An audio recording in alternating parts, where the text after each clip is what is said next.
join me in the Pledge of Allegiance? I pledge allegiance to the flag of the United States of America and to the republic for which it stands, one nation, under God, indivisible, with liberty and justice for all.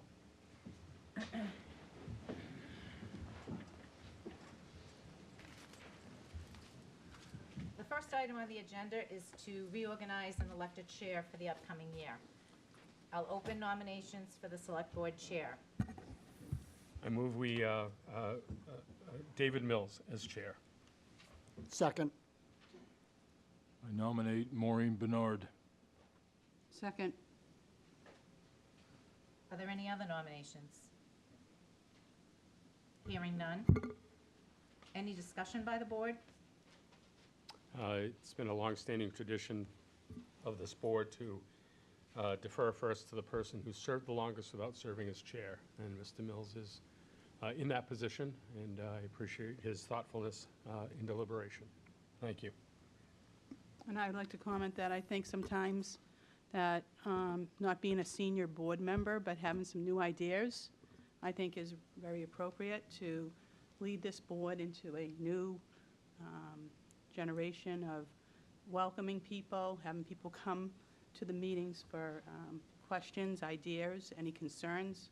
So I would, that's all I have to say. Thank you. Yeah, I'd like- Mr. Duggan?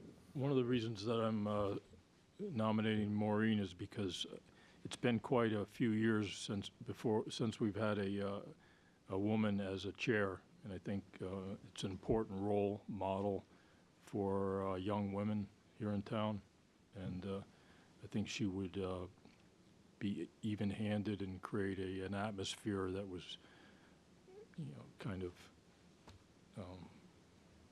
fair to everyone. Thank you. Mr. Mills, anything? No, if elected, I just want to say that I believe so strongly in the principle of principles over personalities, and that always the best interests of all of the people in the town of Danvers are the business of this board. Thank you, that's all. Thank you. Do I have a motion? I motion that we elect David Mills as chair. Second. All in favor? Aye. Opposed? No. No. 3-2. Mr. Mills, congratulations. Thank you.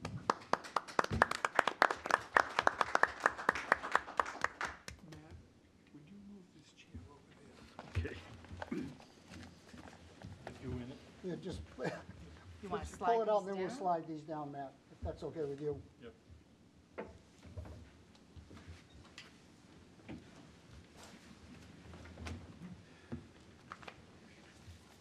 You want to come back here with that chair? Thank you, Matt. You wait till he's out, we'll slide these down.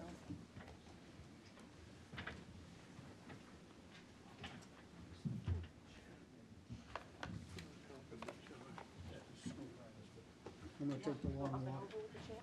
You want to take it? Sorry. Those puzzles where you can only move one piece at a time. I guess so, yeah. Thank you, Matt. This is yours, David, right? This water? Yes.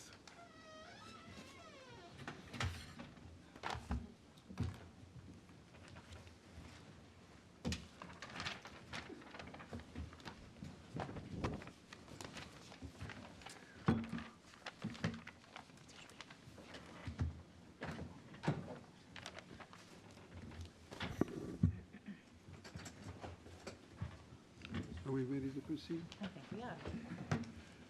Good evening, Danvers, and welcome to our regular meeting of the Select Board for May 16, 2023.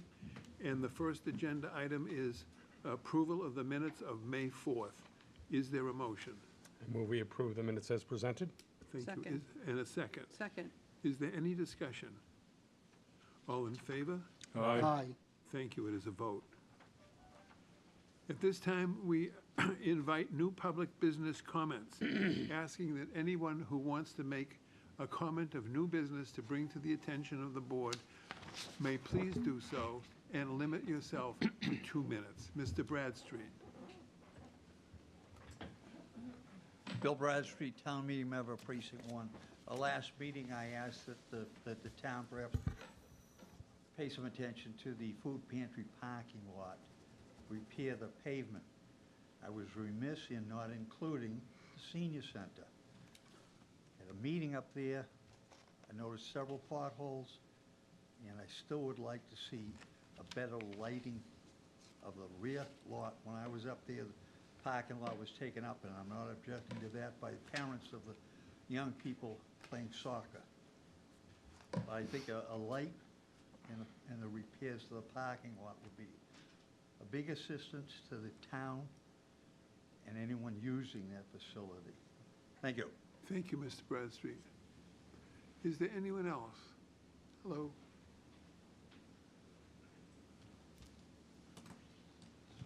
Nova Salmon, Town Meeting Member, Precinct 1. I'm just going to jump on what Bill just said and ask a question. Is there any standards to property owners, like commercial property owners in the town, to maintain their driveways and parking lots? Or are they just free to let them deteriorate? Interesting question. Mr. Manager, have you a thought on that? I don't, but we happen to have our Director of Land Use and Community Services in the room, so since he's here to talk about a few other items, we might as well take full advantage of his presence today. Mr. Henry?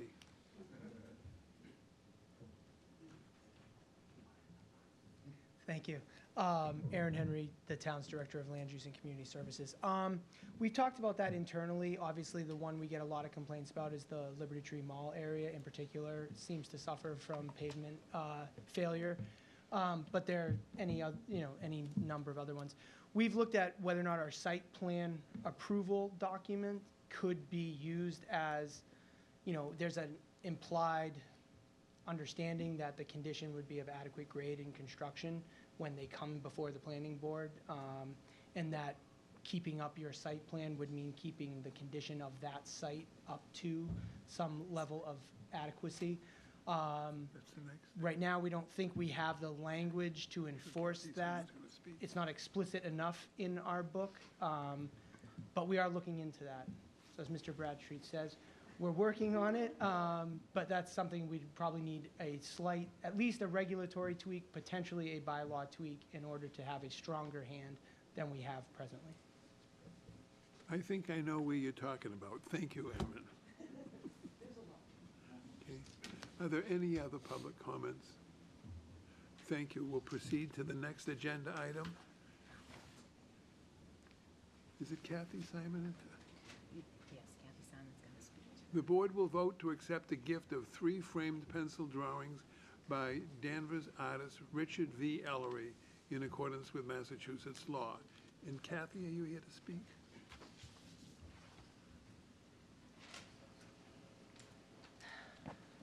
Good evening. Kathy Simon, Precinct 7, Town Meeting Member and Parking Officer for the town of Danvers.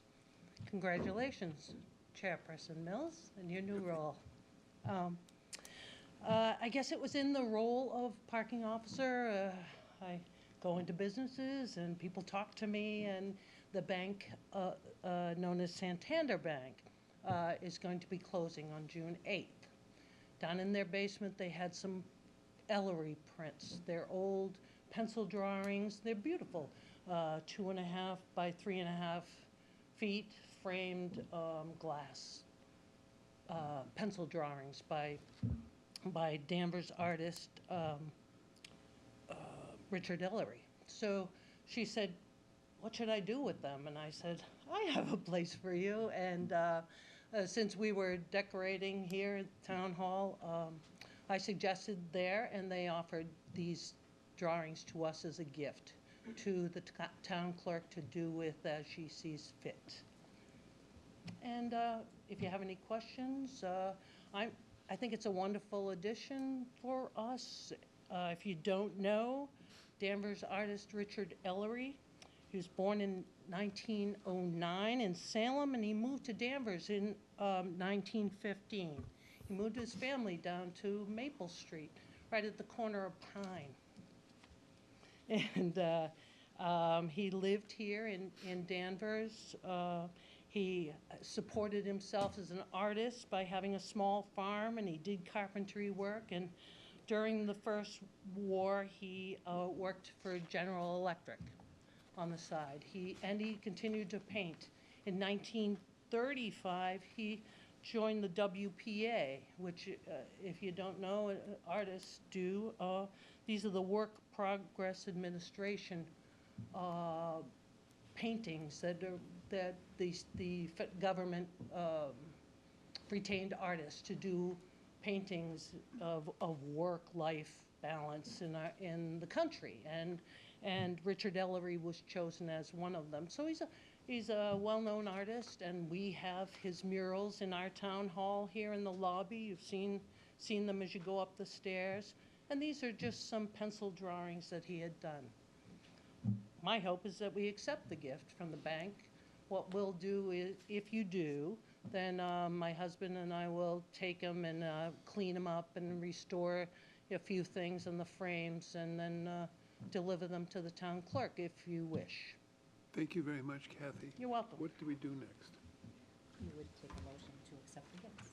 Colleagues, is there a motion with respect to the offer of these gifts? Mr. Chairman, I move we accept the gifts according to MGL Chapter 44, 53A, with a suitable letter of thanks. Thank you, Guyton. Is there a Second. second? Thank you, Dan. Is there any discussion? Is there any public comment? I'd like to make a public comment that Mr. Ellery's work is in the lobby of the Methodist Church right across the street. And my mother and father, when they purchased a home on Summer Street in 1958, engaged Mr. Ellery to do a beautiful landscape for them, which when I pass is going to go hopefully to Dick Trask if he's still around, but in any event to our archives. Yeah, he's a brilliant, brilliant human being, very, very deep. Anything, any further? So we'll call for a vote then. Yeah, may I ask, all in favor? Aye. All opposed? And thank you very much, Kathy. Next agenda item, the board would like to hear from 3 candidates for a vacancy on the Beverly Airport Commission. And I have 3 documents with 3 different people, and I would guess we'll go just in order of what we have filed here. Todd Dienstadt. Is Todd here? And Todd, I'm sorry about pronouncing your last name. Would you please go, sure. Do you have a copy of my resume? The board was provided with copies of the talent pool form. Can I approach and give a recommendation? Sure.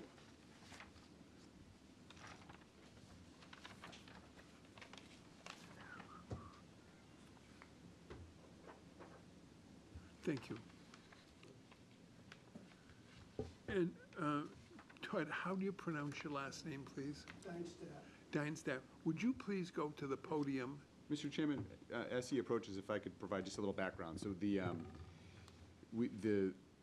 I think as everybody in the room probably knows, there are 2 seats on the board that are dedicated to Danvers residents. The way that process works is that candidates appear before this board. This board sends a recommendation to the Beverly City Council, and the Beverly City Council accepts the recommendation to the Airport Commission. We're joined tonight by 3 candidates, and there was a 4th candidate who was not able to be here tonight, and potentially a 5th candidate as well. So depending on the will of the board, there may be interviews tonight as well as on June 6th if the board would like to meet all 5 of the interested parties who have reached out through the talent pool process to put their names on the table. Thank you, Steve. With that being said, Todd, would you introduce yourself and explain your interest in serving on that commission? Sure. My name is Todd Dienstadt. I live at 4 Mass Ave. I'd like to start out with how I got involved with aviation, and I was trying to date when, and I remembered when I was 10 years old, I skipped school, jumped on a train and went to see when Bobby Orr scored the winning goal and they celebrated in Boston. So I just subtracted a year. I was 9 years old. I rode my bike 4 miles each way, And I was an airport bum. When my friends were hanging around street corners, I hung around the airport. By being there and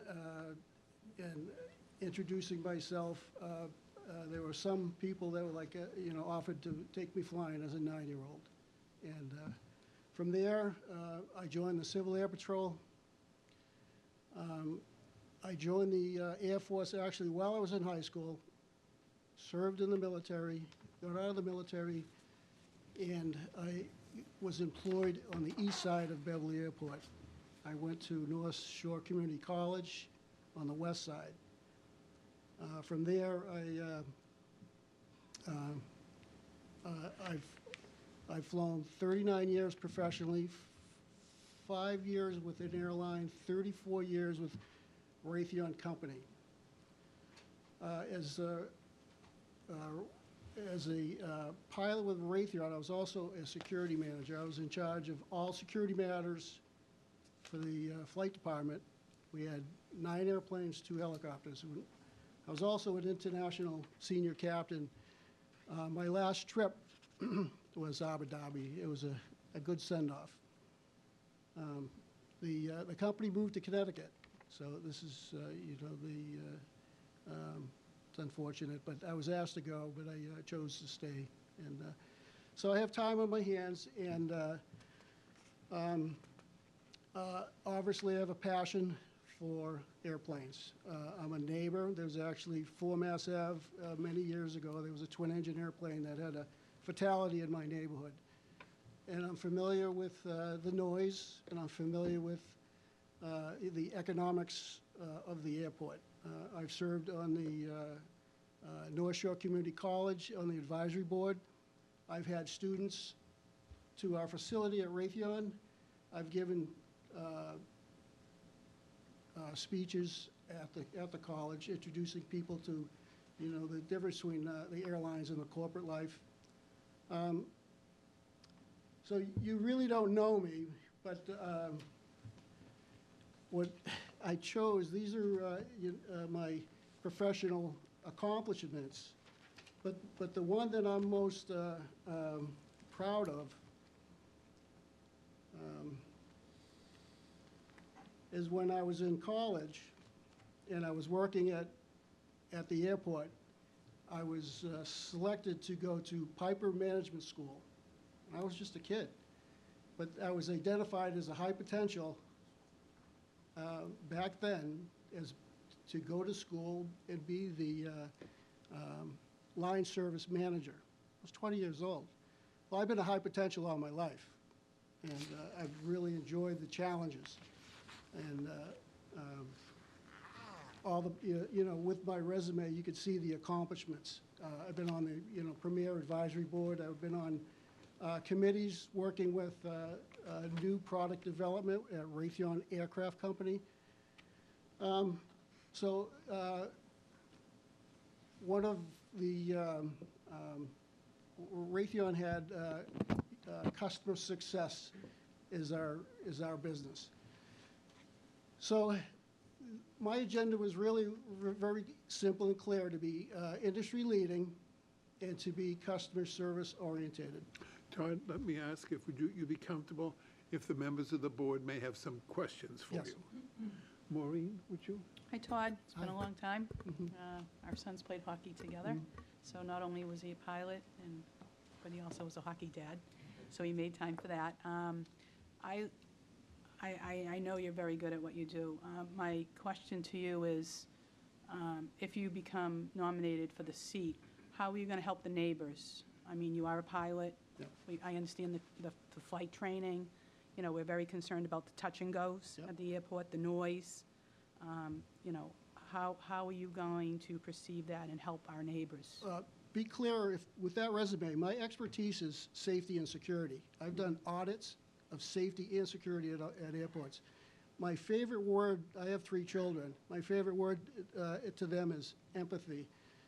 So we, as a representative, you are representing Danvers. So, when people call and ask questions, you have to be empathetic and listen from their perspective. So I understand that. I obviously have a bias. I look at the airport as a economic. I look at that's the sound of the economy working, and I understand, the balance of noise and other issues. Thank you. Gardner, have you any comment or questions? Sure. Yes, and I come from a place of having been an airport commissioner many, many years ago before I became a select board member. And you're absolutely right, you represent Danvers. But I think it's important that you bring with it not only the ability to be empathetic, but also factual and knowledgeable about why certain conditions are, why you go off certain runways when you do, why you don't, who is in charge? The FAA is in charge of the tower, and they control the airspace. And other facts that I think you can, when you were an employee, what did you do at the airport? I was a line service manager. Okay, on which side? On the east side. On the east side, okay. yeah. Thank you. I think you bring a wealth of experience. Thank you very much for your time. Thank you, Gardner. Dan, have you a question? No questions, thank you, Mr. Chairman. Matt? Thank you. You certainly sound qualified. I think the role is important for not only being a conduit from the neighbors to the fellow commissioners and to the airport manager, but also vice versa. There are some townsfolk who don't really understand some of the laws, and Selectman Trask just mentioned that when the planes are in the air, they're governed by the FAA, I believe. So the airport doesn't have total control. But I know noise is a serious complaint, not just in Woodvale, but in neighborhoods off of Locust Street, like, for example, Anthony Lane. It's quite strong, the opposition to these, the frequency of touch and goes. It appears to them every few minutes. And I think last night we talked about the Airport Commission at the town meeting, and looking to have the town, Danvers, play a more important role on the commission. And currently it's more of just kind of two token representatives that may not be taken seriously by the city. Sir, my thought on noise abatement, I've been to many airports around the country, and it would seem to me that you could benchmark of airports addressing this in other parts of the country and find best practices. There are airports that have addressed this issue and solved this problem. Sure, I agree. You don't need to reinvent the wheel. Exactly. And I live on sort of the apex of that touch and goes near Plains Park, and it seems some planes are relatively quiet. Others seem to be running open headers where there's not a consistency of the sound for each plane. Some planes are significantly louder than others, so I think that's part of the problem. But you certainly sound qualified, and thank you for volunteering. In addition, you can see in my resume that I have a background in emergency response, and I've done this at Hanscom, and I've also participated at Beverly in the emergency response drill. And I was surprised to learn that at Hanscom they have fire rescue. At Beverly they have Todd, that's very helpful. Fire. But we Okay. have a long agenda Okay. tonight, and I think we have lots of information. And I like you- to talk, and I'm With your sorry. talent. Thank you very much. Thank you. Thank you, and thanks for making yourself available. The next one is Luke McCall here? Good evening, Luke. Would you please identify yourself and tell us about your interest in the Airport Commission? Yes, thank you, Mr. Chairman. My name's Luke McCall. I live at 71 Wenham Street. I've been a Danvers resident for 6 years. My girlfriend and I originally lived on Salvador Circle over by the Highland School. And then right in runway 927 on Ellerton Lane for a couple of years, and now we're up on Wenham Street. So we're intimately familiar with the comings and goings at Beverly Airport. I'm not an airplane guy. I'm a railroad guy. I've worked in the railroad industry for 20 years. That entire time, I've worked in a federally regulated industry. 49 CFR 214 is my current area of expertise, which is for railway maintenance, safety. But the first 15 years of my career was with Pan Am Railways, ironically, an old airline name, the former Boston and Maine Railroad. We weren't good neighbors for a lot of years in the freight business. Federal regulations and interstate commerce are necessary for a functioning business to operate across the country. But what the CFR does in a lot of ways is it empowers regulated agencies and regulated companies to sometimes hide behind regulation. And I think what seems to be lacking currently, I attended the Airport Commission meeting last week, and a comment was made that the board, I believe the majority of the board are actually licensed pilots at this point. It's quite evident that the airport is good for the economy in our region, in the town of Danvers, good for the city of Beverly, and ultimately good for the town of Danvers. However, as it's been stated time and time again, the issues, mainly with the noise complaints, tend to be historically somewhat overlooked. So what my interpretation of the role of the Danvers representation on the board is to ensure that the Airport Commission not only is compliant with the federal regulations as defined by the FAA and by MassDOT, but as a good neighbor and as representatives of the constituents of the town of Danvers, ensure that the commission, when possible, goes above and beyond the regulatory requirements to ensure that the fueling issues, the noise issues, the business development issues, that the neighbors are properly mitigated as required.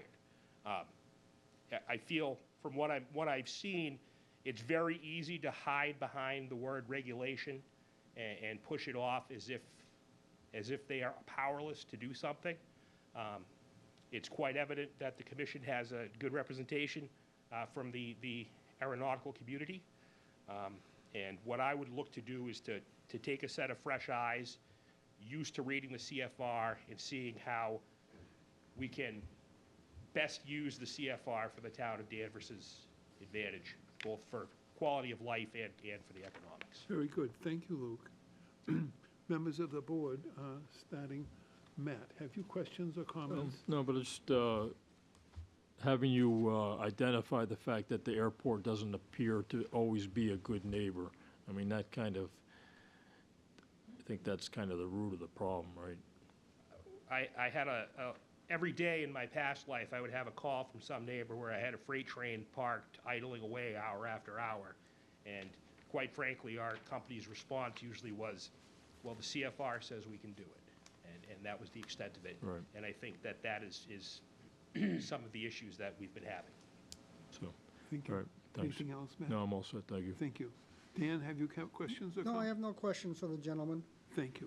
Gardner, No, you answered questions I previously asked, so I'm all set, thanks. Maureen, I like the idea that you say the fresh eyes. I think that's good. The good neighbors, you really touched on that, and the compliance, you want that, that's big.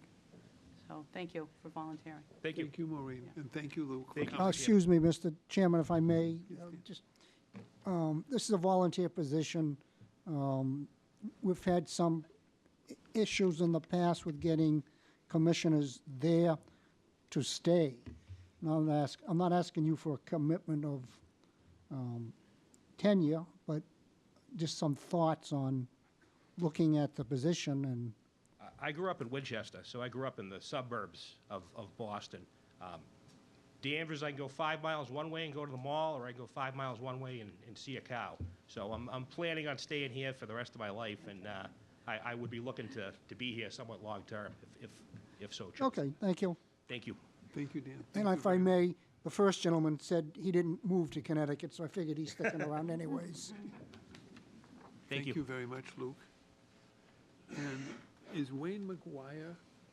Hi, Wayne. Would you please introduce yourself and tell us about your interest in service on the commission?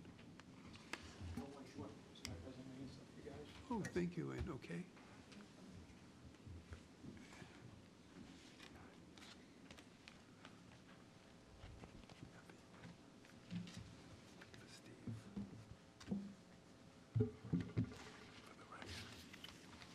All right, thank you, Mr. Chairman. First off, I want to thank the town manager, Mr. Steve Barther, and the select board for consideration to be a candidate to be here tonight and discuss representing the town of Danvers. And good luck to my other candidates who are running against me. My name is Wayne McGuire. I grew up in Danvers. I lived in the same home since 1985, September. Went to Thorpe School, Dunn Middle School, and I ended up going back to North Shore Tech just after high school because I wanted to work in the trades, taking up masonry. I grew up on the airport. I rode with Malcolm Malta, Joe Green, flying around on the little Skyway Metro 4, back when they had a 3-foot fence on the perimeter of the airport before security was around. I've seen many plane crashes in my backyard. I've seen people steal planes. The gentleman who stole a plane back in '88 and who murdered his wife, and he shot the Prudential Towers. I'm here tonight as a resident living in Woodville to represent the town in the Woodville neighborhood. I plan to represent community relations with Beverly Airport, and I envision to develop and negotiate and adapt a plan with the Airport Commission with help of noise abatement from Danvers residents to help reduce emissions from 100 LL jet aviation fuel and single engine fuel, and to prevent low-flying aircraft and approach altitudes. I am a pilot right now, and I'm looking forward to going to the airline pretty soon. I work for Massachusetts Port Authorities, and I've been there 24 years at Massport. I plan to stay in Danvers and live in the neighborhood, and I deal with it every day, hearing planes touch and go all night. So the noise from the aircraft, my solution, and I used to work with the current commissioner of the board for Beverly Airport. I'm sorry, would you say that again? I used to work in Massport with the chairman of the commission, Mr. Paul Breen, was with Beverly. He's on the opposite end of 3-4. I'm constantly flying out of that airport, and when I fly, I try to fly to different airports. As pilots, we have to maintain a standard, and we have to fly 3 full-stop landings, not touch and goes, to have our FAA currency. And to do that, I will travel to other airports. The problem is we have now 3 flight schools with the helicopter school and a North Shore Aero Club, and they all bought 4 or 5 aircraft. So it's really picking up. North Shore Community College has a program 141 and Part 61, and I have schedules I've seen, and it's picking up. Beverly Airport right now is basically number 2 busiest regional airport, according to MassDOT Aeronautical. New Bedford is number 1, only because Cape Air flies from New Bedford to Nantucket in the Vineyard. So as far as the noise, my plan is they should have a good neighbor policy and stop touch and goes after 9 p.m. And start no earlier than 9 a.m. for touch and goes in the schools for students to solo. We should limit how many aircraft each school has, and if they start going over three touch and goes, we should start implementing fees like other airports do, like Hanscom Air Force Base. Also, we should establish a new vision to runway patterns. This is from 2002. You guys have it in the last page, but runway 34 and 27 predominantly southwest and northwest winds that are used majority of the time. And we can go off standard from the FAA and go into right traffic pattern. So we get most of the traffic out of the center of Woodville, Summer Street, and the Prep. The other thing is the fuel. Aviation fuel is carcinogen, and The high school falls right in the pattern, we'll have traffic. We have athletic field, children playing football, soccer, baseball, a park where I went as a kid. And it has a lot of side effects. And there's reports saying that you can have inhalation of asthma and repeated exposure to drowsiness, dizziness, and skin irritations, mention a few. And then lastly, the airport conditions. I've been flying to this airport for the last 4 years now, and we lost a manager, Ms. Gloria Bullion. She resigned, and we're adopting a new manager who just got hired coming this June in the fiscal year. And there's been a lot of problems with treetops. They're not taking care of the wildlife situation. We have a lot of birds, so planes are forced to go lower and higher. We have a problem with the tree lines and the maintenance of the lights and the mandatory signs, which prevent aircraft from crossing active runways on a whole short. And I reported them myself to the tower, which they are not FAA, they were FAA contracted. And I know all three main controllers and the chief, Mary, who was a very, very helpful person. So we have to work on the maintenance program there. But my closing statement is, you know, like I said, it's the second busiest airport, and I just care about the residents of Danvers, and I'm affected by it myself. I'm a half mile away from the west side of the airport. And we have vehicles driving, like we're talking, not airport vehicles, but we have 2 flight schools driving across active runways, which I've reported multiple times. And I just feel the safety now, and we have people not getting security badges for the airport. After 9/11, I worked in Massport, I was there at 9/11. And it makes me think. So security is number one thing, and the safety with maintenance on the airport. So I really want to just represent the neighbors of the town and just make sure we're not breathing in the fumes, and we can change the patterns or go to a higher pattern altitude, because Beverly Airport's 107 feet above sea level. And FAA calls for 1,000 feet. So they're flying between 1,100 and 1,200 feet. If you go in FlightAware, we have planes flying 800 feet on a downwind.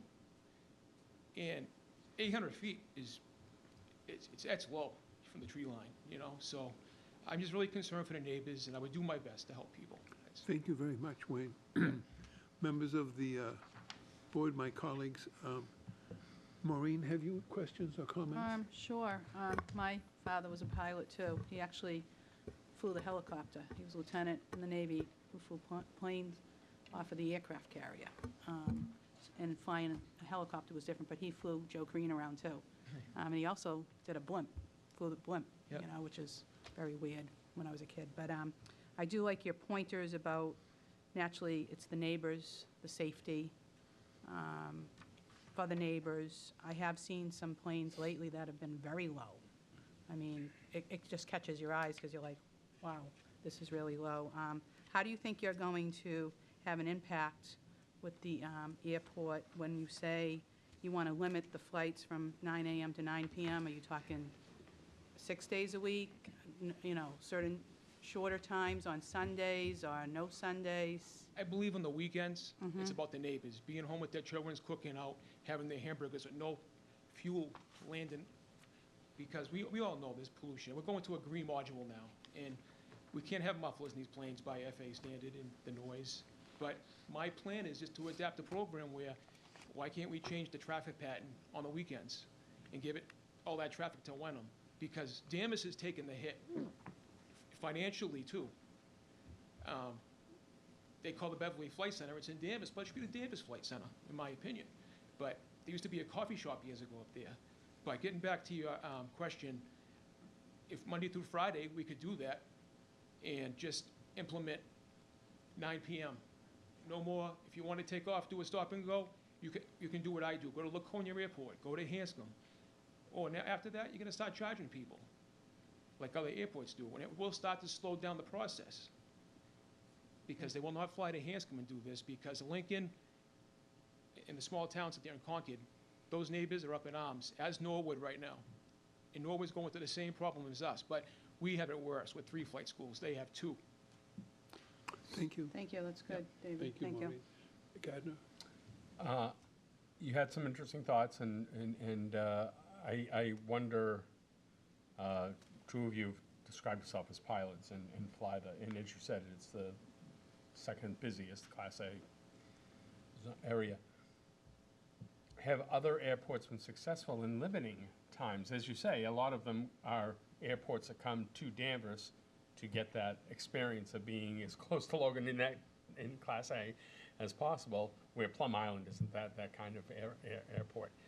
So how successful have you seen other airports in restricting flights from outside coming in to do their touch and goes, to do their landings, to refuel, to do the $300 hamburger run? Absolutely, we call it a $500 hamburger right now with the price of fuel. But yeah, we're a Class Delta airport. And as well, we have Laconia Airport, which did a similar thing. They had a problem with the noise over Guilford Mountain. And they were doing right traffic during the summer season because everybody in the yacht clubs and then living in that community was very upset. And it worked. The program, And I understand the traffic pattern idea. I get that. My question is about limiting 9 to 9 or whatever the timing is. This is really an intrastate, just like the highway system. It's the FAA controlled. So I'm just asking, have you seen other opportunities where they've been able to limit based on hours? well, we're not a diversion airport. I mean, I've seen it where we have Lawrence all within 8 nautical miles apart, which is a 4-minute flight from Beverly. And it has worked where, you know, people have to adopt it because we got to face it. I mean, the other side of that airport is Cherry Hill, which is all commercial business where they're doing all the, you know, they're working all 3 shifts over there. But we're taking the hit of it, the brunt of the noise. And I just believe that if we're going for if a guy wants to fly from New Bedford to here, that's fine. You can do one stop and go. But we do a thing called run-up on a single-engine aircraft. And you shouldn't be running up. Because in like 1992, we moved the run-up pad for runway 9, which is the backside of Bradford on Foxtrot Taxiway. And right now, we have 2 run-up pads on the end of 16 and on the other end of 27. And we have no sign that says, you know, be considerate neighbors, you know, watch it climb out, don't start your turn until 1,000 feet. If we just start working with this new manager, putting signage out there, and put a notice to airmen, say, listen, this has to be done for neighbor policy. You can do a full stop and go, get out, you know. Like I said, I'm just wondering about the legalities of it, especially the legality of limiting the number of aircrafts per a private business. That seems, I would be interested in understanding if that was a legal opportunity or not. Yeah, I'm just talking about the flight school, not just, I'm like, the corporate jets don't really bother me, Global Express citations. It's just, we have now 3 flight schools, and it's just getting very unsafe up there. And there's a lack of communication with a lot of new pilots, you know, starting out getting their privates. And that's where I mean for just cut back the numbers that way. But as far as business-wise, I'm all for GE coming in here, like this gentleman said, Raytheon. That's business, you know, that's commerce. I understand that. Thank you. Yep. Thank you, Gardner. Matt, any questions or comments? Well, another qualified candidate, just appreciate the detail-oriented piece of it, talking about vegetation management, the wildlife, and the fact that you've been living near the airport your entire life, so quite a bit of experience. So thank you for volunteering your time. Thank you, Matt. Dan, do you have questions or comments? No questions, just a comment. I'm very pleased with all 3 applicants and their breadth of knowledge of the airport and their backgrounds. Either one of them or any one of them would probably do the town some good service. I look forward to the other 2 applicants or one at our next meeting so we can make a decision then. Thank you, Dan. I have a quick question for a quick answer. Yes, Chairman. I live across the street, and I have for 54 years. And motorcycles going up and down the street at 10 or 11 o'clock at night with no mufflers, I think are people who haven't finished their toilet training. Is there any way to put a muffler? You know, I'm going into the YMCA in the morning or something, and I hear these little planes, and they're just like motorcycles on Sylvan Street. Can't the small planes have mufflers on them? That's a discussion. I talked to a gentleman who's been a mechanic up there. He's 89 years old, and he's a great mechanic. And it's not like working in your car, working in aircraft, special A&P airframe license. And the FAA does not want any kind of back pressure for the carb heat in these single-engine horizontal imposed, motors, because it can cause a problem where, if you get to a density altitude, that these systems, they give a change, I figured there would be Yeah. a place to hide behind a regulation. Thank you very much. Thank you very much, Board. Members of the board, what is the board's pleasure as far as 2 additional applicants? Well, I'd recommend we table further discussion till we hear from any additional applicants. Sounds good to me. Does that, Second, yeah. is that okay with the Sounds good. other members? So, do we need a motion to table, Gardner? I'll move to table. I think Dan actually did make a motion to table, and Maureen seconded it. Yeah. So I think we're all set that way. So, and do we need a vote? Yes. Not necessarily. No.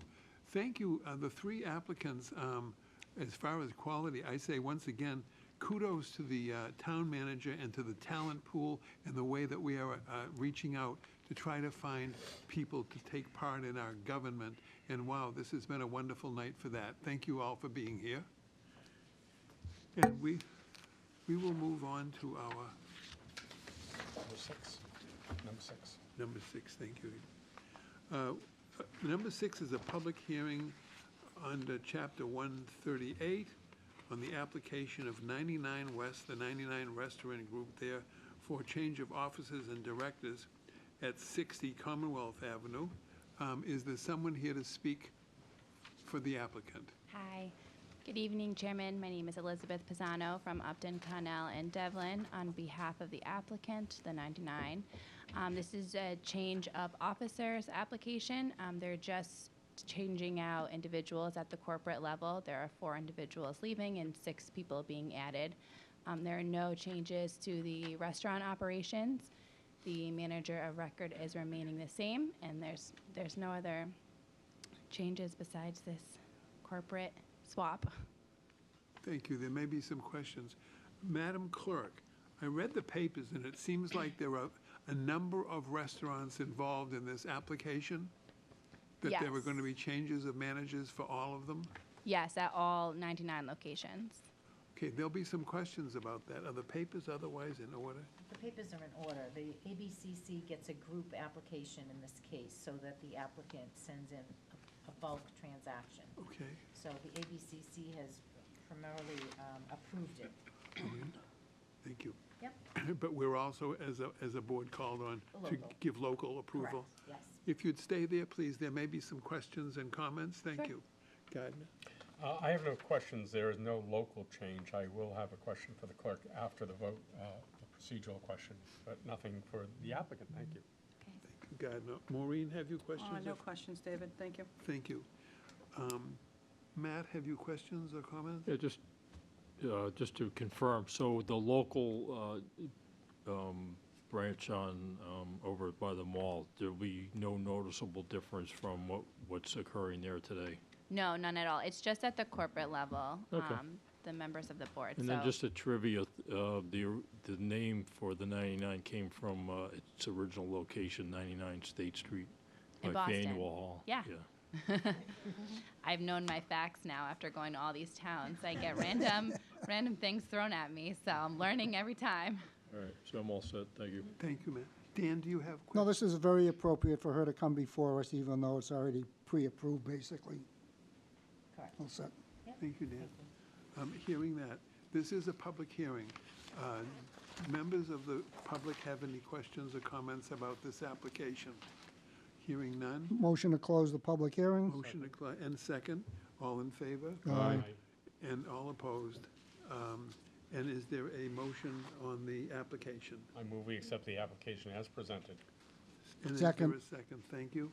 All in favor? Aye. All opposed? Thank you for appearing tonight. Thank you very much. Did you have questions, Gardner, for I Kathy? did, Mr. Chairman, thank you. I'd like to ask the clerk, there are times where we've empowered this town clerk to make decisions on behalf of the board. Does the ABCC require the board to hear these corporate changes? I can't imagine we've ever, in the 18 years I've been here, said no to a corporation change, a change of officers, a change of address, whatever it is. Is the ABCC do they compel the applicants to come before the commission, the liquor commission, which we are? Or is there an opportunity that if the board so decided, we could empower the clerk to approve based on their experience? In Danvers, you have always wanted the applicant to come before. In some communities, the applicant does not have to come in this case. You would I'd still be looking for you to sign the Sure. local application, but you may not But that was a need- desire, not an ABCC Exactly, regulation? yes. Yep. Okay, food for thought, thank So you. we could make that change if that's what the board chooses. I would not be in favor of making that change. Okay. Any other board comments or questions? I guess whoever it is, bye, I guess you left already. We approved. Well, you got approved. No reason to stay.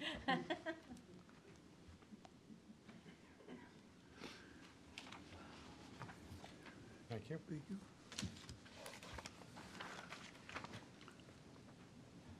Our next, number 7 is a public hearing under Chapter 138 on the application of Kelly's Roast Beef for a change of manager at the Endicott Street location. Is there a spokesperson?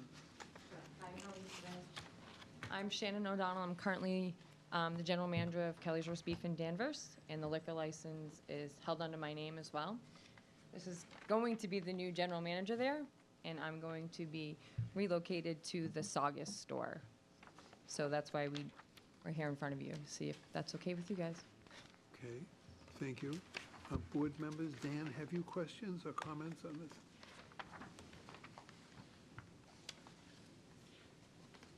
Dan? No, everything seems to be in order, tip certification here. All the other paperwork is probably in order, Kathy? Thank I you. should have asked the Yeah, clerk. that's okay. The clerk if the papers are in order. It is, thank you. Yeah, anything else, Dan? No, Matt, have you questions or comments? Yes, please. Just a couple of questions. First, this is beer and wine, correct? And do you serve containers, cans and bottles, or do you have draft? We have draft. Okay. And do you card everyone? Everyone should be carded, yes. So, and that's 21 to 101, we always say that they need to be carded. right. Okay, that's good to hear. So, it's not the judgment of the server or the No. bartender. We It's- leave it up to if an older person was to come in and they didn't have their card and was with somebody, it would be the management discretion. Okay. But we ask that anyone 21 to All right, that's good to under hear. one. I think it's good to just be consistent, just card everybody. I think we've found that tends you, Matt. to work best. Gardner, do you have questions or Absolutely. comments? Yeah, Maureen's lending me her paperwork. I didn't seem to get this in my packet, but my common questions, obviously, your tip's certified. Thank you very much, Mr. Paridi. And how many hours do you plan on being? 45 to 50 hours? And are the other names as alternates going to remain as alternates on the license? Okay. So there'll always be someone who's on the license, whether it's Mr. Paridi or someone else, in the restaurant anytime you're serving alcohol? Yes. Okay, thank you. Those are my questions. Thank you, Gardner. Maureen, questions or comments? They're all answered, thank you. Okay, and I love your salmon. That's what I have, with the balsamic drip on it. Thank you. You got the best roast beef. Oh, you're not the 99. I'm sorry. I was like, I think you're thinking of the 99, but I like it there too, it's okay. I like the balsamic salmon with the rice at the 99, so it's okay. Here we go. Now, Public hearing. public hearing. Are there comments on the application? motion to close the public hearing? Thank you. Second, motion to close. All in favor? Aye. Aye. Aye. All opposed. And is there a motion on the application? I move we accept the application as presented. And I'll second it. And a second. Thank you. All in favor? Aye. Aye. Thank you for being with us tonight. Thank you.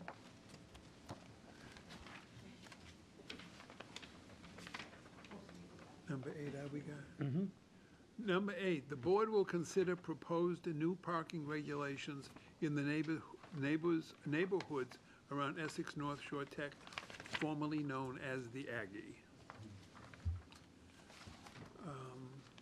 Steve, do we have Aaron to, Sure, through you, Mr. Chairman. You received a memorandum in your packet for the meeting tonight from Aaron Henry, who chairs DTAC, in addition to being the representative to the airport and the Director of Land Use Community Services, among many other things. And this is not a new, this is an issue that has been percolating for a while. Aaron and DTAC and Dan representing this board have been working with the neighbors in the school to try to find a solution to the parking situation surrounding the school. So I will defer to Mr. Henry to talk through those proceedings and what he has brought in draft form to the board tonight for conversation. Good evening again. good evening, Aaron. I'm still Aaron Henry, the town's Director of Land Use and Community Services. Before you was a very brief memo. The proposal, while it's taken a lot of time and work on, many people have been involved in this issue, probably over 2 or 3 years plus. I know that the folks living near the tech have been battling this for much longer, but we've been actively looking into this and trying to figure out a resolution for several years now. But I'll just run over the memo because I know there's people here who don't necessarily have the material in front of them. But basically, the last couple of years have seen a real spike in students at the tech not availing themselves of the on-campus parking, but because of convenience and probably some other factors, choosing to use the neighborhood streets that surround the tech for daily parking. And the number of conflicts that have been reported between students and residents has risen as well. And then again, it's fairly typical complaints, but when you're dealing with it on a day-to-day basis, it can be very troublesome. So students using parking driveways to turn around their vehicles, blocking driveways, littering. There's been confrontation. So there's been a lot that the neighborhood has been dealing with for the last several years. As part of our trying to develop a comprehensive solution to this, we've asked nicely. That has worked to a point, and then it fails. So what we have been investigating was a limited proposal for resident parking only in and around the streets of that part of town. That would be a daytime, non-holiday, weekday during the school year regulation. This would affect, the proposal as you have it before you, would affect all of Grandview, Sunset, Prentice, and Preston Street west of Hazen Ave as you run up towards Maple Street. We started with a broader proposal, and we did a neighborhood survey. We surveyed over 130 homes in that area, and based on the feedback, we've narrowed that regulation or proposed regulation to drop Old Stone Wall, Hazen Ave, and I'll say Preston Street east of Hazen, as those homes gave us information that they were not seeing the students parking there today. We included them in the outreach because we felt that if we did a more targeted approach, that they might see the students that they're not getting now. But their feedback was that they were not interested in participation in the program. And so we want to respect that at this time, but we can obviously evaluate that if that situation changes. So we did the survey. We received probably 50 comments on that, so about a little under a third of the property owners in the area gave us feedback. I'll say the support was overwhelming. I don't want to make too much of it when you get a third of the response rate, and then 3/4 of those folks are supportive. So it's still a minority of the homeowners in the area, but we felt that that was a significant element to listen to, and responded appropriately by kind of narrowing the proposal a little bit. What we're thinking is that we would probably buy stickers or placards. I think since I've talked to a vendor, we're leaning towards placards. This would probably cost us under $1,000. I'd say it's going to be even less than that, but with the prices of the way things are today, I don't want to say it's 500 and then have to spend 650 and be accused of a bait and switch. So I will say it should cost us less than $1,000 to administer this program. It would involve street signage. Obviously, we would have to sign those streets in order to have this regulation be effective. And the broader issue was going to come before you at your next meeting on June 6th, but with consultation from Mr. Bennett, the board's liaison to TAC, we felt that giving you all a preview of this particular issue was important. And so I'm here to answer any questions that you may have on this issue. Thank you very much, Aaron. Dan, you're on the DTAC. I am, and listened to the neighbors a number of times, and glad to see we're finally bringing this forward to this board for a decision. The residents, the neighbors desperately need some relief that they've been unable to get either from Essex Tech, and police hands are tied because it's not regulated up there as to resident parking. Aaron, just a couple of questions that came to my mind. On the dates that we have here, it says September to June. When does the Tech start their school year? I believe they're similar to Danvers. I think it's the first Wednesday after Labor Day. After Labor Day. Yeah, Okay, so we're safe to say September 1? that would be my, yeah, Okay, and the We'll confirm ending date would be, June 30. okay, so it's September 1 to June 30. And we're confident they start after Labor Day. When you put it like that, I'm going to double check. Right. I mean, other communities start prior to. Now, they may have end service with their teachers, but that's a little different. Right. And student athletes will probably be there at some point. But in it's not the August, full but not the school full- right. body. Just a confirmation, Yeah, and no, for your absolutely. own edification. But thank you for being very diligent and sending the survey out to the residents and acknowledging those that didn't want to participate. Sometimes it makes it difficult. They may be back later, but Yeah. we need to, if you had one neighbor that objected, I'd have a problem with this. Or not one neighbor, but one street.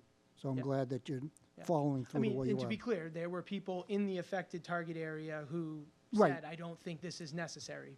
That's why I changed what I just said. Yeah, okay. But the streets themselves. Certainly seen plenty of emails in the last 6 months or so on this subject and others up there, but that's not within our purview. But thanks for coming tonight. I appreciate it. Dan, thank you. Mr. Matt, Chairman? excuse me.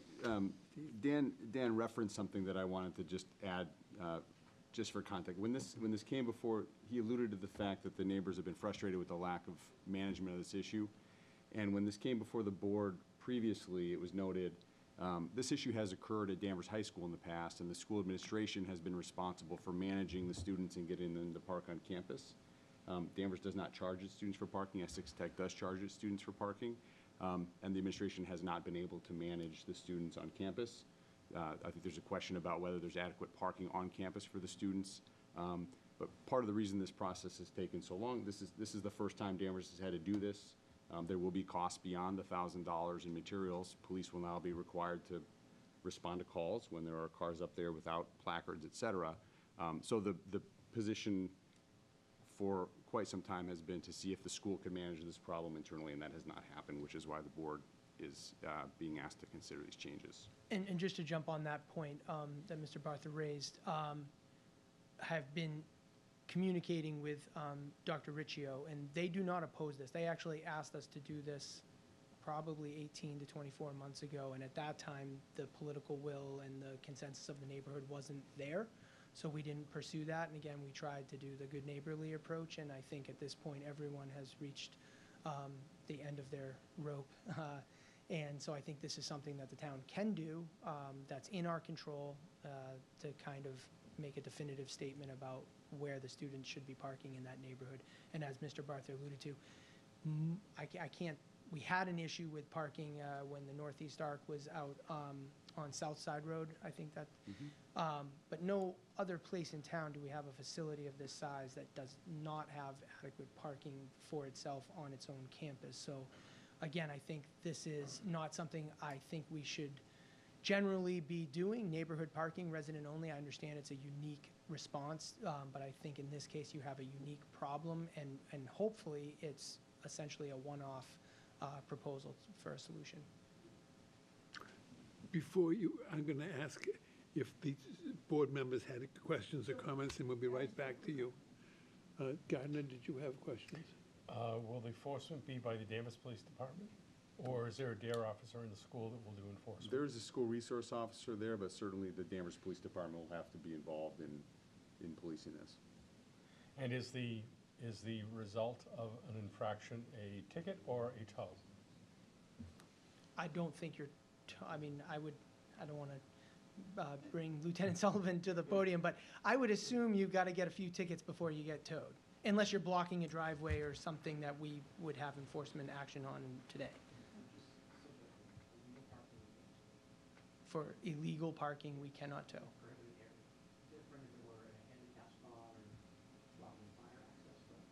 Yep. So Lieutenant Sullivan is saying, for those of you at home who don't have a microphone, that we cannot tow for illegal parking, so it would be citations only.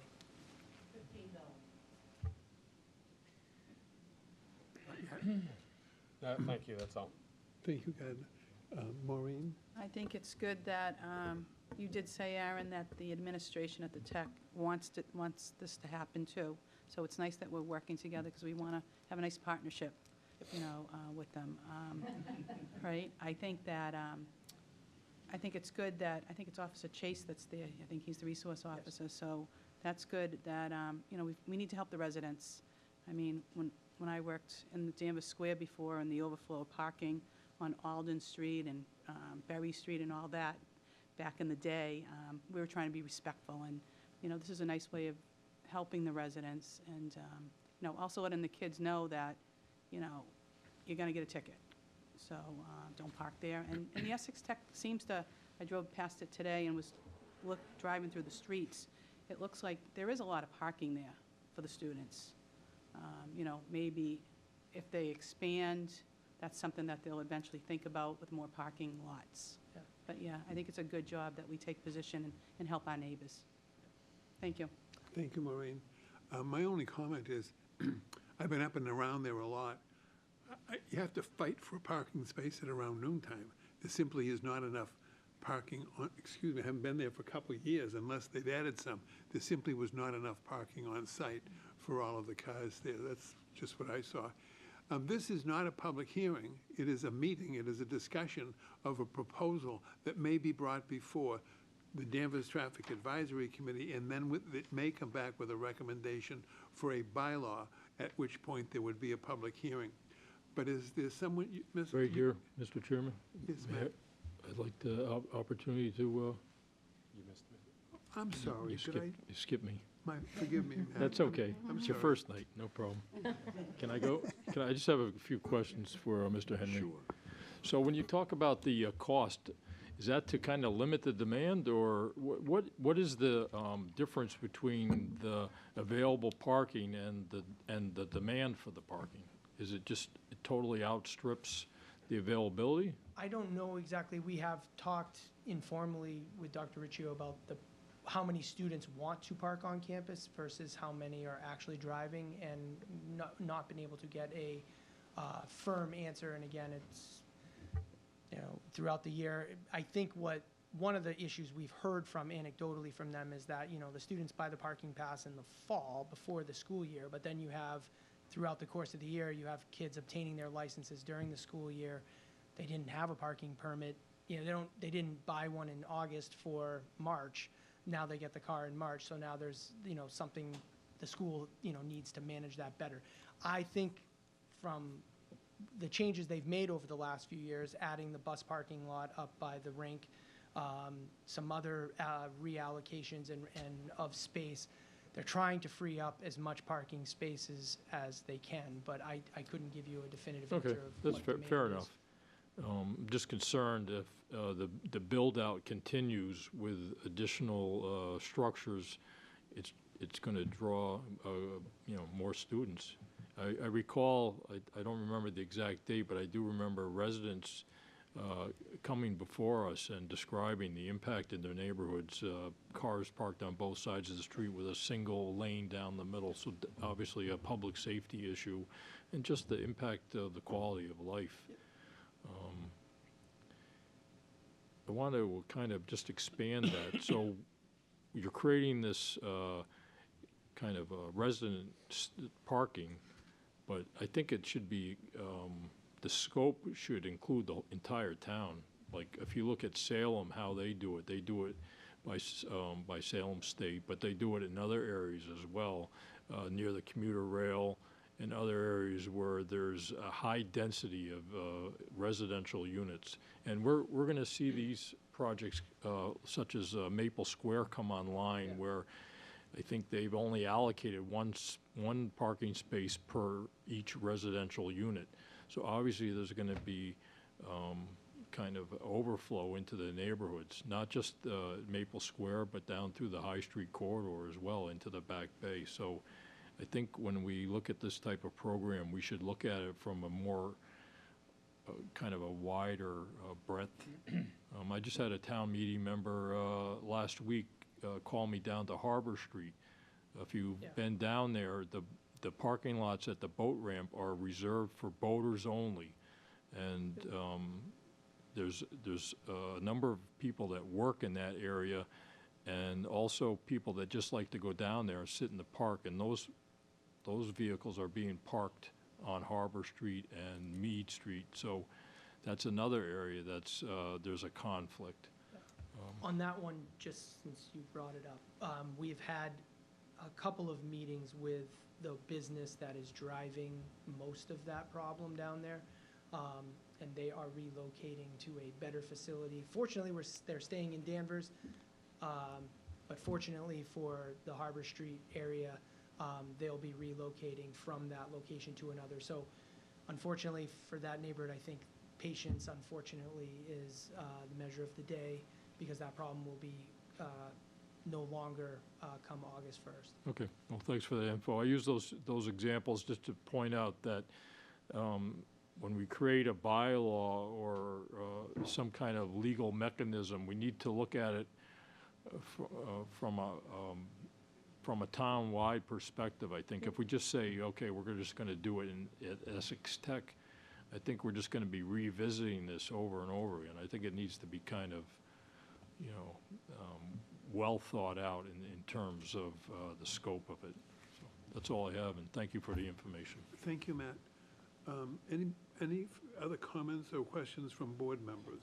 I do have a question for Mr. Henry regarding a DTAC issue, but if you want to let the young lady make her comment specific to this. She has to go to Excuse me, the, dear. Could you go to the podium and identify yourself? You are participating in your government. Hi, my Live. name's Barbara Santarella. I'm a resident of Preston Street. All I want to say is that school starts August 30th this year. Thank you, dear. That's all. And there you go. okay, so I guess August 15th through July 30th? Sounds like we need to amend the proposal should it move forward. Thank you. Thank you. Steve, anything else from you on this? No, I think it's been covered well. I was going to note for Matt, when Maple Square new projects are built, obviously you know that in theory the parking standards that are required, whether it's a restaurant or a bank or a condominium, the number of spaces required is spelled out based on the units and the square footage. The bus satellite parking at the Tech may have been the first new parking at the school since it was built, and the student population has grown every year. So I think, as Mr. Henry is alluding to, there may be a need to have further conversations with them about adding parking in addition to the new structures as they continue to expand, so that we don't see this spill out into some of the other streets that he's described. Thank you, Steve. Thanks for an excellent presentation, Aaron, and the written stuff that you pre-circulated was extremely helpful. And I guess we go to our... Can I ask the question? I reserved my... I'm sorry. Mr. Chairman, I wanted to ask a question before Dan. it gets away from us. May I? Sure, of course. Aaron, Yes, sir. a DTAC issue to discuss. Are you familiar with Mass General Laws, Chapter 90, Section 16A? This is anti-idling. Yes. I know enough to be dangerous, that I knew the citation. So there's signs at the high school, no idling. Yep. There's a $500 fine, $300 fine. Yep. If you let your car idle more than 5 minutes, tough to enforce, but they're up. We have them in town. Why don't we have them downtown and surrounding downtown streets? We're looking into that. Thank you. We're You're working on it, yeah. I got you. Thank you. Thank you, Mr. Dan. Chairman. Yes, Lou? Hi, Lou George, Town Meeting Member Precinct 1, through the chair. Just a question with respect to the parking, sort of, the sort of what the parameters will be. And I, lived a long time in DC, which had residential parking zones, and frankly, in our neighborhood in DC, it had signs that said, 2-hour parking, zone 3 permit holders accepted. So pretty much, so people could park for a short time, but residents could park there as long as they wanted to.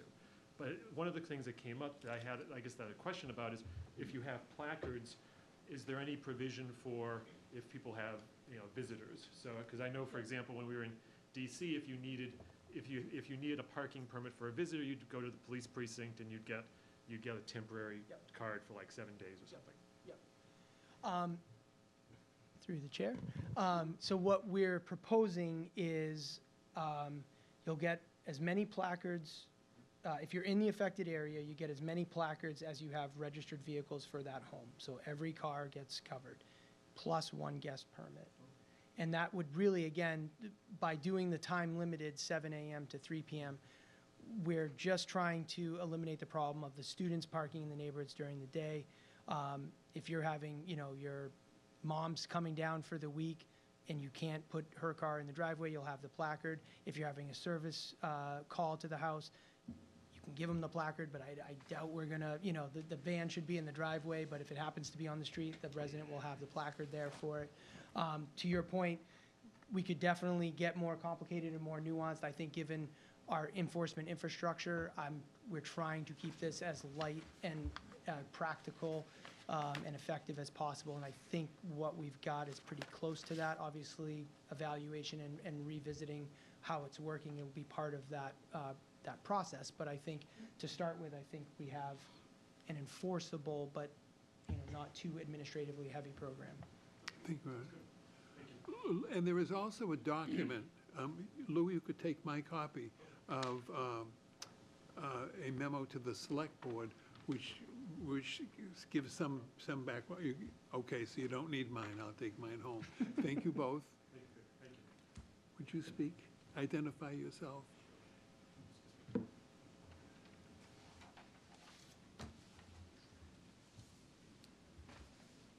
Thank you, Mr. Chairman. My name is Bob Pannerton. I live in Granby Road. I primarily came this evening to thank the members of the DTAC committee, the Finance Committee, and the Select Board, as well as the town manager and others, for all of the work and effort put into this. I do walk, my wife and I, every day, 7 days a week for years, in and around the Aggie, through the school, through the parking lots, through everywhere. On any given day of the week, there's at least 100 or more empty spaces in different lots. There's at least 8 lots they have. I think the whole setup is dysfunctional. Besides the traffic flow being one way on certain streets, there's certain limitations of where people can go. Drop off, pick up students. They need to invite an expert of some kind from the Division of Capital Asset Management to come in and help them redesign everything, because whoever did it initially didn't do a good job. Now, I must say, you'd be surprised at some of the interactions we have with the students. And it's come down to the fact that no one could park any closer to the school than as they do on Prentice Street. The problem is they have to cross Route 62, no crosswalk. It's a highway. Cars go 50, 60 miles an hour. They won't walk 50 yards up to a crosswalk. And they now are dropping off and picking up their students on Prentice Street on the corner. It's almost like a bus stop. And we still get stragglers, and I talk to them, and I ask them, why are they coming down here? Primarily to beat the traffic at dismissal. Get out before the buses. Get out before the cars come out of the parking lots. Otherwise, you're looking at another 15 to 20 minutes to get onto Route 62. It's a real cluster. And it's not a lot of fun to be part of. So whatever this board can do would be appreciated by all of the neighbors up there, because we've been putting up with it for a long time. Thank you so much. Thank you, Bob. Are there any other audience comments? Can we, David, can we put a crosswalk where he's talking? No. No? Can, Take your request to DTAC. Oh, okay. so, Member Maureen Burnett asks if there can be consideration in this stuff of the, We are working with the administration at the school to evaluate pedestrian safety. I think in this case, a crosswalk would probably frustrate the purposes of what we're trying to accomplish, because that would facilitate pedestrian access from the campus into the neighborhoods. So we're trying to find a better, a more neighborhood-friendly approach to improving pedestrian safety in that area. Is there a crosswalk near, through the chair? There are two crosswalks. Is there one near, like, down Maple Street past the school after that building that the, Smith, well, the what's it the called? cottage. I The can't remember. cottage that Yeah. they're, There's one there, and there's one. right, because there's a big parking lot there. I know what they're saying, because I drive by there. Yeah. There's a lot of parking spaces. There's no need. There are two Yeah. signalized crossings, so again, in theory, if the school opens up the parking areas on the, I'm gonna say, I guess, west side of 62 heading towards Middleton, there is a signalized crossing there, and then again, there's one probably 200 feet further when you reach the signalized intersection of their main entrance. Okay. Because it's a busy Thank you, street. Maureen. Thank you. Thank you all for a very helpful discussion, and Aaron, thank you for your work on this. We'll see you in a couple of weeks with a We'll more- see you when you have a or the DTAC, I guess, comes with a recommendation Yep. to us, Couple weeks. at which we will have a public hearing on that. Correct. Yep. So, we will then now go to agenda item number 9. The town manager will report to the board on various items of interest. Thank you, Mr. Chairman. Just several items tonight. First, the moderator took the time at the end of town meeting last night to thank the schools and Public Works and Police and DCAT for running the meeting. I want to take a moment to thank the moderator. That's not an easy job. She runs the town meeting school in this room. The week before town meeting, we had 20 town meeting members come and spend the evening learning about the intricacies of town meeting and the history of town meeting, and making sure that everything is ready to go and run efficiently. Moment to thank Pat Frazier for her role, and also one of the unsung heroes of town meeting is Ann Freitas in my office, who dutifully puts together all of the budgets and warrants and explanations, and is covered in stickies when she's mailing everything out to everybody, and making sure that we never get it as early as people would like, but with the time line that we follow, preparing for town meeting with the select board review, and then the finance committee review, and then town meeting, trying to make sure people have the materials they need so that they can be prepared. So I thought it was another efficient town meeting. I'll be meeting at the end of the week with the moderator and Mr. Henry, who just departed, to have a preliminary conversation about the study committee that was formed by town meeting last night to take a look at preservation in the town of Danvers. That was related to the 42 Summer Street article. The finance committee's recommendation to put together a study committee to come back either at the fall town meeting or potentially the next May town meeting with some thoughts on preservation broadly, having to do with the demolition delay bylaw, the historic district, et cetera. So we'll be starting that process. And really the only other item, we have a Memorial Day ceremony planned for May 29th. The parade will start sharply at 9 a.m. Kudos to Kelly Reyes Teixeira for working to put together the logistics of that day.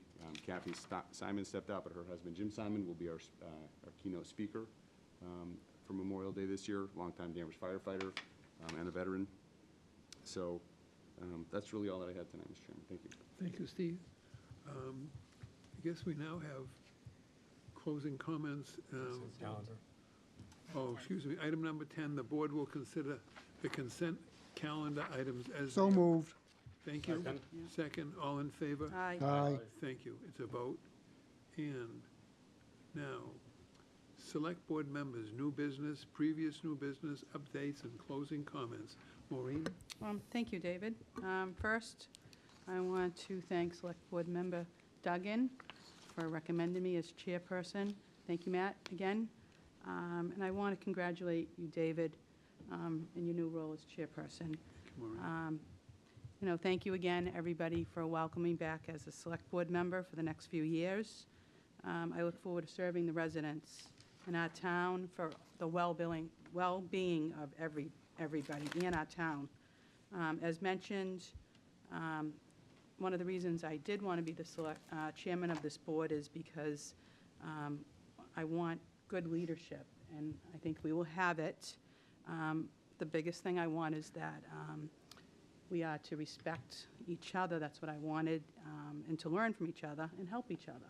And I think most importantly, to do best for all the residents of the town. And I think, David, congratulations. And Thank you, Maureen. I think it's a tough shoes to fill, you know, with Dan, replacing Dan. And I think we're headed in the right direction. Thank you. Thank you, Maureen. Guy, do you have comments? I would like to congratulate you and thank Dan for his service as well. Tough couple of years, a lot of issues going on in town. I would also like to comment on town meeting last night. I thought it went really well. There were two items I'd like to discuss. One is I've asked the town manager to ask town council about one of the specific agenda items where no action was recommended, but the town meeting voted against the no action. And there seems to be there was some confusion, so that'll be cleaned up. But the other issue is I would like to suggest that where the FinCom makes a recommendation that was not forwarded to them by the select board, that be noted. It was in several places where it noted that the select board forwarded their recommendation of unfavorable or whatever it was. But there were other articles where the select board recommended a certain amount. That amount was changed by FinCom, and I just think if we should have the consistency of either noting any deltas between the select board's budget recommendations and the FinCom's recommendations, or not. It's helpful. I think that would be helpful in the discussion, just to point out where the FinCom in their wisdom modified what the select board sent forward. Thank you. That's all I had. Thank you, Guy. Matt, have you other comments? Yeah, just related to town meeting last night. So one of the articles had to do with purchasing the trash bins. And just had a question for the town manager through you, Mr. Chairman. I think the new contract starts in 6 weeks. So how is the rollout of these thousands of trash bins to all the households in Danvers? How is that going to occur in a timely manner? So the vendor, the town cannot legally buy those bins until July 1st, but the vendor is well aware of the fact that we are going to need 16,000 of them by the end of the summer, so they have set those aside for us. With the vote of town meeting last night, we can now start the purchase order process. We're working with the vendor or public service, and the plan will be for the transition from manual to automated collection to happen just after Labor Day.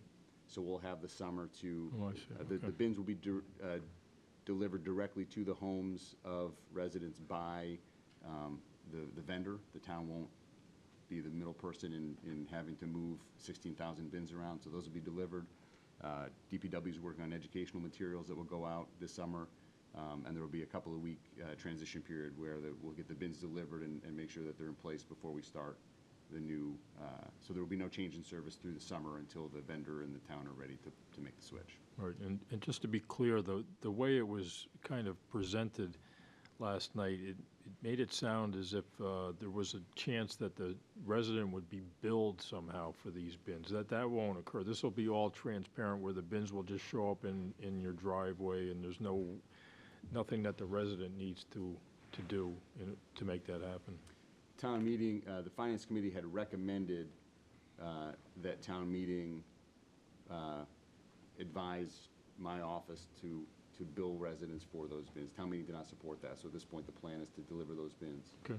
So town meeting didn't have the authority to bill or not bill, but they were making a recommendation. Okay, Certainly well, we'll follow thanks, that. because I had some folks questioned me today about that. They were confused about the outcome of that article.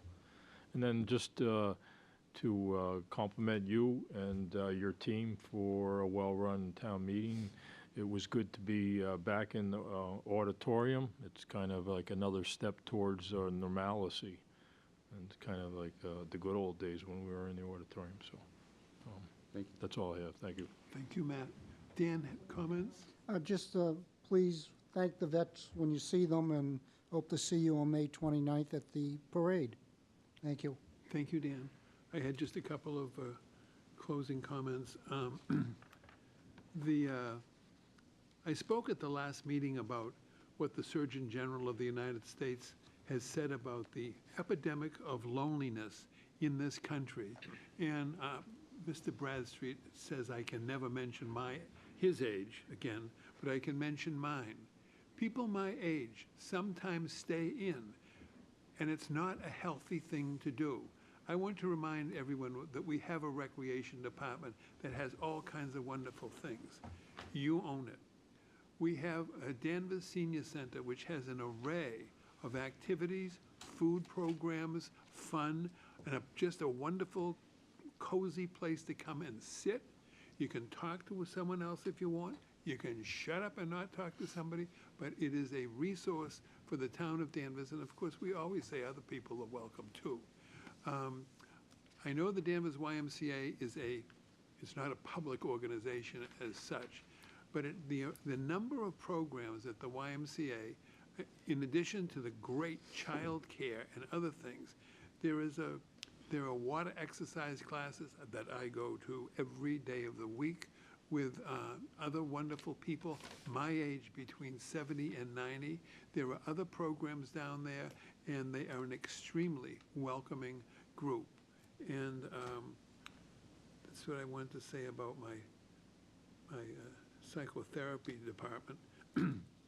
The other thing is, at the town meeting, and I have been to town meeting, I was first elected to the town meeting in 1965. I can't even count the years. And I've been to a lot of town meetings and through a lot of budgets, and we spend a lot of money. And I want to say that I think that the town manager and our financial and management team do a superb job of justifying every single penny and squirming to try to fit everything under Proposition 2.5. I am concerned once again about the large number, powerful numbers, including Essex Aggie and the North Shore Community College and my high school, St. John's Prep, and the Massachusetts General Realty Holding Company down on Endicott Street, and the $1 billion worth of real estate in Danvers that pays no taxes. So last night, as we voted 8 or 9 million for fire, 8 or 9 million for police, whatever it was, and fixing roads and drainage systems, every property in Danvers is the beneficiary of all of that money that we spent. Only I and my fellow taxpayers are paying far more share of that to provide sewage and roads and electricity and water and police and fire and the most wonderful municipal services to these untaxed entities. It is not something that the town of Danvers can tackle on its own. It is something that is a product of the Massachusetts legislature. And to the extent that Boston College and Harvard and MIT and all of the colleges and freebies of Massachusetts are the beneficiaries of trillions of dollars of exemptions, I don't know what the answer is going to be in my lifetime. But I want to say that it's not fair. I have been in the justice business for 54 years, and it isn't fair. And so as we're rolling down the millions of dollars last night, I'm saying this isn't fair. And that's all I have to say, and I appreciate the confidence of the board in allowing me to be not only chair, but to depend upon everybody else here on this podium to make sure I do not screw up too often. Thank you. Is there a motion? Move to adjourn. Thank you, Second. Gardner. Is there a second? Second. All in favor? Aye. Thank you. Good night. I'm keeping that.